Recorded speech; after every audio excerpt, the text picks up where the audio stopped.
This load is crushing me! Move! No time for complaint! Yes, Overseer! We are free! Pharaoh has released us! God has heard our cries! Forward, children of Israel! The Lord goes before us.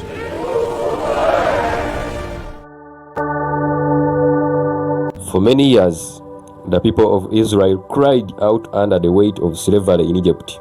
Their days were filled with hard labor, their nights with sorrow, and their hope seemed to fade with every passing generation.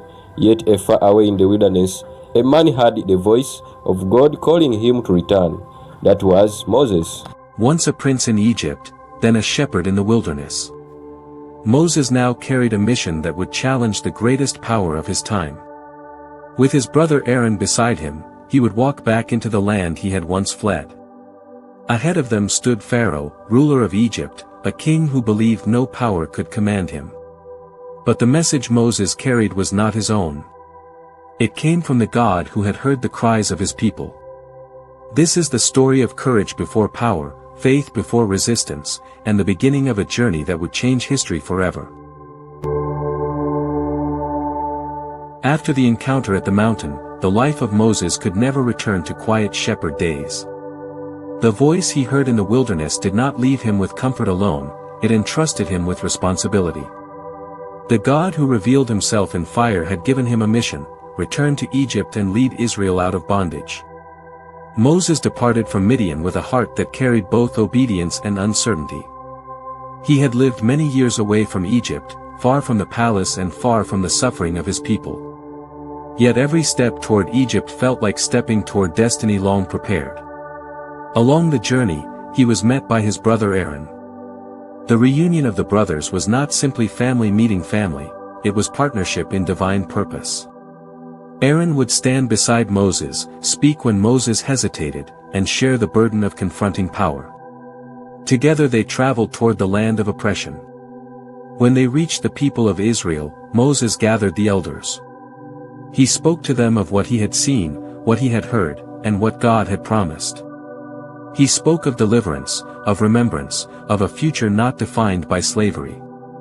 As signs were shown before them, hope began to awaken in hearts long crushed by suffering. For the first time in generations, the people believed that their cries had been heard. But deliverance would not come quietly. Moses and Aaron entered the royal court of Egypt, a place Moses once knew as home. The halls were vast, the atmosphere heavy with authority. Before them stood the ruler of Egypt, surrounded by power, wealth, and confidence. The message was simple and direct: the people of Israel must be released. But authority does not surrender easily. The ruler of Egypt refused. He did not acknowledge the God of Israel, nor did he fear the command delivered before him. Instead, he hardened his response. The burden upon Israel increased. Labor became harsher. Hope seemed to flicker under greater oppression. The people who had begun to believe now felt despair pressing upon them once again. They turned toward Moses with confusion and anguish. The mission that was meant to bring freedom had, for a moment, deepened their suffering. Moses himself wrestled with doubt. He questioned his ability, his role, and the path ahead. The man who had stood before divine fire now stood before human resistance. Yet in this moment of uncertainty, reassurance came once more. God declared that his covenant remained unchanged. The promise given generations before would not fail. Deliverance was not dependent on human acceptance but on divine authority. Moses was reminded that he had not been sent by his own strength. He had been sent by the one who rules history itself. Strengthened again, Moses returned to confront Egypt's power. In the presence of authority and witnesses, the first sign of divine power was revealed. The staff Moses carried, the same staff of a shepherd, became an instrument of wonder. What had been ordinary became extraordinary. What had been simple became a sign of authority beyond human power. Yet resistance continued. Egypt's confidence remained firm. Power challenged power. Authority challenged authority. The confrontation had begun, but the outcome was not yet visible. Between the palace and the people stood Moses, once a child hidden among reeds, once a prince, once a fugitive, now a messenger carrying the weight of a nation's hope. Each step forward deepened the unfolding purpose for which his life had been preserved. Israel waited in hardship. Egypt stood in resistance. The struggle between oppression and deliverance had entered a new stage. The God who called from the wilderness was not silent. The signs that had begun would not be the last. What started as a command would soon become a demonstration. What began with a message would soon be revealed through power. The story was moving toward a moment when all would see that the cries of the oppressed had not been ignored. And so the stage was set. The messenger had returned. The command had been spoken. The resistance had been revealed. The path to freedom was opening, not by human force, but by divine purpose unfolding step by step. The path before Moses did not grow easier after his first confrontation in Egypt. The command had been delivered, yet resistance stood firm like a wall of stone. Still, he did not walk alone. At his side stood his brother Aaron, whose voice carried the message with clarity and strength. Together they moved between two worlds, the suffering camps of Israel and the halls of royal power. The people of Israel watched carefully. Hope had been stirred, yet fear had not left them. Their labor remained heavy. Their bodies were weary. Yet something had changed, they now knew they had not been forgotten. Moses returned again before the ruler of Egypt. The atmosphere in the court was tense, yet composed. Wealth and authority surrounded the throne, but Moses did not come carrying wealth or force. He came with a command that did not originate from earth. He stood with the staff in his hand, the same staff that had guided sheep through desert paths. It had been an ordinary tool, shaped by years of quiet work. Now it represented a calling greater than any kingdom. When the moment came, a sign was given before all who watched. What had been a shepherd's staff became a living sign of authority. The court reacted with astonishment, yet confidence remained among Egypt's leaders. Their pride was not easily shaken. What they saw did not move them to surrender. And so the confrontation deepened. Moses returned again and again, carrying the same message. Each time the answer remained refusal. Power resisted surrender. Authority resisted submission. Yet with every encounter, the distinction between human rule and divine authority grew clearer. Outside the palace, life continued with hardship. Families of Israel spoke quietly among themselves. Some feared disappointment. Others held tightly to hope. They remembered the promise spoken to their fathers. They watched the unfolding events with anxious expectation. Within Moses, a transformation continued. The man who once hesitated now stood with growing steadiness. He had seen fear, rejection, and resistance, yet he had also seen reassurance. The voice that called him had not withdrawn. Guidance continued step by step. In time, events began to move beyond words alone. Signs that had once been small grew into manifestations that could not be ignored. Egypt began to witness that the conflict unfolding before them was not merely between men. It was a struggle between oppression and deliverance, between hardened will and divine purpose. The environment itself seemed to testify that change was approaching. The Nile, source of life and strength for Egypt, became a symbol of confrontation. What had been relied upon as constant began to reflect instability. Daily life no longer felt secure. Questions arose within the land. What power was at work? What authority stood behind the messenger who returned again and again without fear? Yet still resistance held firm. Moses walked often among the people of Israel. He listened to their concerns. He witnessed their fatigue. He spoke words of reassurance even while the outcome remained unseen.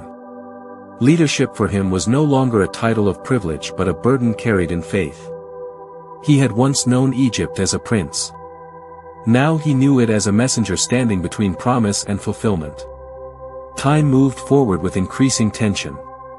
Each encounter in the royal court was heavier than the last. The atmosphere of certainty within Egypt began to shift toward unease. The question was no longer whether change would come, but how far resistance would go before surrender. Moses himself was no longer defined by the past he had fled. The wilderness had shaped him. The calling had strengthened him. The purpose that once seemed distant now stood directly before him. The cries of Israel had not faded. The promise had not been withdrawn. The God who spoke from the mountain remained active in the unfolding events. And so the story advanced toward a decisive turning point. What began as a message would become a demonstration beyond dispute.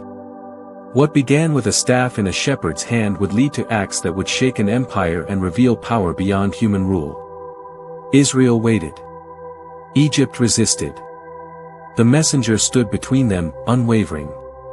The journey toward freedom had fully begun, and history itself was about to witness that no earthly power could silence the purpose that had been declared.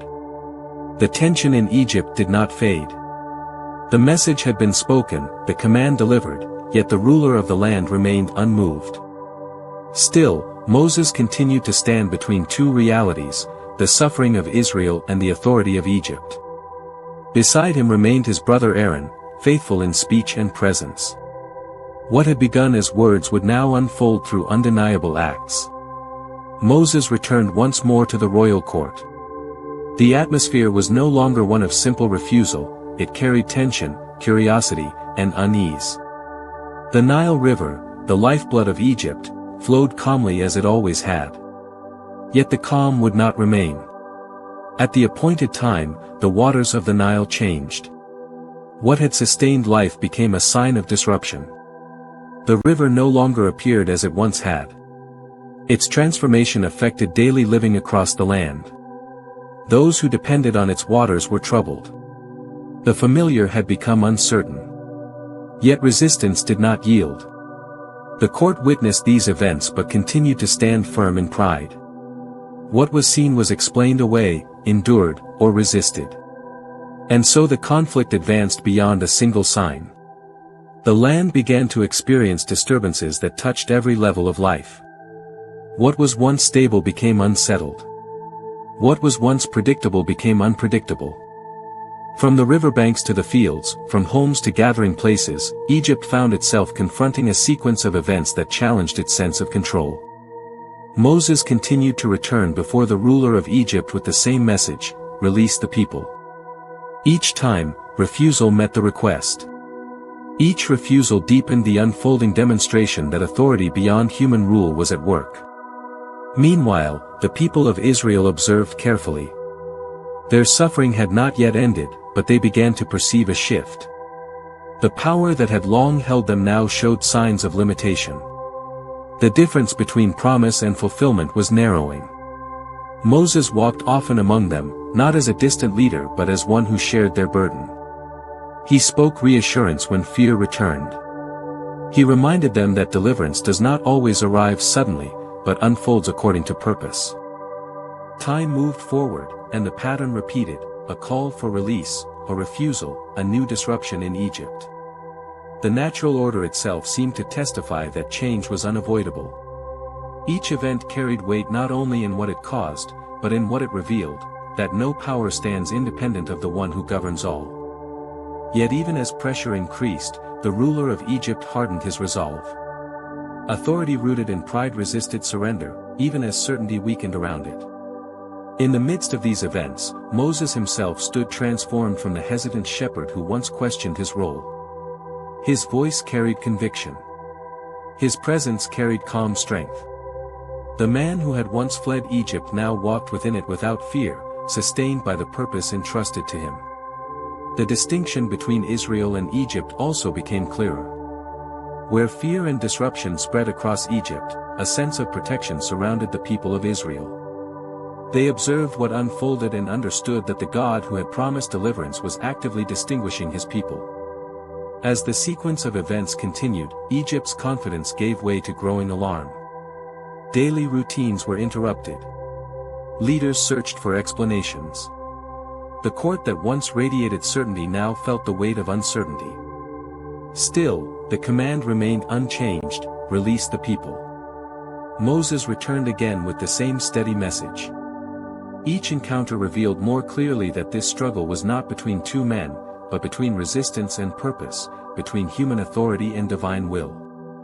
At last, a moment approached that would define the turning point. Moses spoke of a final act that would bring decisive change, a moment that would pass through the land with unmistakable consequence. Before this moment arrived, the people of Israel were given careful instruction. They were to prepare themselves, to mark their homes in a way that signified trust and obedience, and to remain ready. Within Israelite homes, families gathered quietly. There was solemnity, unity, and expectation. They prepared as instructed, aware that something greater than all previous events was about to occur. For them, obedience was not merely action, it was trust in the promise of protection and deliverance. Night fell across Egypt. The land grew still. A deep seriousness rested upon every household. The air itself seemed to carry anticipation. When the decisive moment passed through the land, its impact could not be ignored. Egypt experienced a sorrow unlike anything before. The weight of consequence fell heavily upon the nation that had long resisted release. In the aftermath of that night, the ruler of Egypt could no longer stand against what had unfolded. Resistance had reached its limit. Authority that once commanded without question now yielded. The command came: the people of Israel were to depart. The moment long promised had arrived. Word spread rapidly among the Israelites. What had been spoken in faith was now reality. We are free! Pharaoh has released us! God has heard our cries! Families gathered what they could carry. Generations who had known only bondage prepared to walk toward freedom. There was urgency, but also awe. Deliverance had not come by force of arms, nor by rebellion, but through a sequence of events that revealed power beyond human measure. Moses moved among the people, guiding, instructing, strengthening. The man once hidden in a basket, once raised in a palace, once shaped in wilderness solitude, now stood as the visible leader of a people on the threshold of transformation. Egypt, once the place of bondage, became the place from which they would depart. The same land that had witnessed their suffering now witnessed their release. The people who had lived under chains were now gathering their families, preparing to leave the land that had held them for generations.